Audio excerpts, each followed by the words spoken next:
Now, even days after floods ravaged several parts of Maharashtra, now the NDRF personnel are leaving no stone unturned to provide relief to the ones affected by the catastrophic floods. Now, as the state reels back from the aftermath, Republic TV brings you a report from Kolhapur's Chikhli. Maharashtra continues to reel under the devastation of the floods as massive rains wreak havoc in the state. In the wee hours of June 22nd, 5 NDRF teams swung into action in the Chikhli area of Kolhapur district.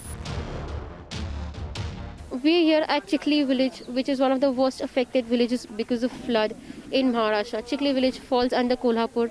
Having spoken to the NDRF officials, we got to understand that they had arrived here on 22nd of July, but just within a few hours on 23rd, the water level had exceeded to a danger level. It had so much exceeded so that the entire petrol pump where we are right now was submerged in water. Stranded residents were rescued on motorboats and evacuated to safer locations by the disaster response teams.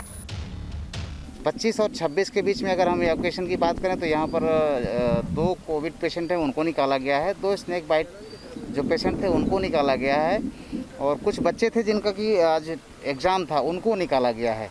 इसके अलावा delivery patient था उसको निकाला गया। अभी फ़िलहाल जो घर के अंदर यहाँ पर ये अम्बेवाड़ी और चिखली गाँव है और कुरुम्बे गाँव है। यहाँ पर सिर्फ वही लोग बचे हैं जो हाइट पे हैं या वहाँ पर पानी नहीं गया है।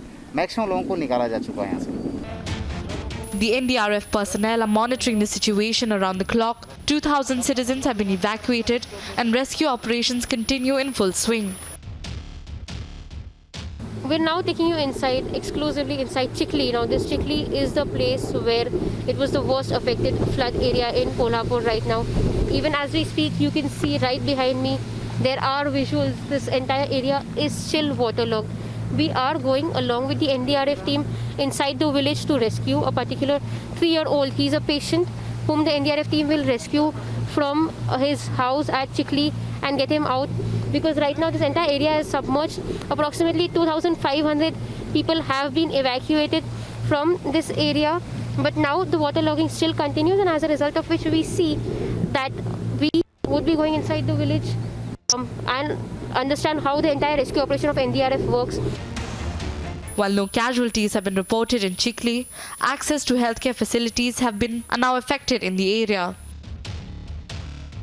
From rescuing a 3-year-old child to evacuating COVID patients, these NDRF teams are leaving no stone unturned in efforts to help those stranded. We have with us, in fact, Inspector Brijesh Kumar. He is the person leading the entire operations from this entire village at Chikhli. Sir बताइए कि sir अभी हम जहाँ जा रहे हैं इसको evacuate करने वड़ुंगे गांव है, वहाँ पर एक छोटा बच्चा है, उसको लेके आएंगे और कुछ दवाइयाँ हैं वो वड़ुंगे गांव में दे आएंगे। ये चिखली अम्बेवाड़ी गांव का ही एक पार्ट है वड़ुंगे गांव, वहाँ पर हम जा रहे हैं अभी। Like we see, we are entering inside the Varunge village, and we are part of the entire rescue operations by the NDRF right now. We will get you exclusive visuals right from inside.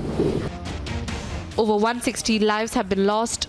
The floods have also led to the closure of 469 roads and submerged nearly 800 bridges in the state. Water supply of over 700 villages have been disrupted, and another 3 lakh households have lost power supply. The Chief Minister took stock of the situation with multiple review meetings, directing officials to take immediate rehabilitation efforts. The Chief Minister has directed officials to construct flood protection walls and warning systems in the next 3 months. Additionally, to also ensure the rehabilitation of the affected areas, the Chief Minister has asked for damage and relief measures to now be reviewed. Right now, like we see, there were no casualties that have been reported from this particular village, but the NDRF teams are still deployed here because there are various people who are still inside. They have been staying on their houses which are at a higher story, and because there might be patients also, they're being brought out from there and being taken to hospitals. So the work of NDRF still goes on 4 days even after the floods took place at this particular location. This is Yesha with Vijay Samir for Republic Media Network.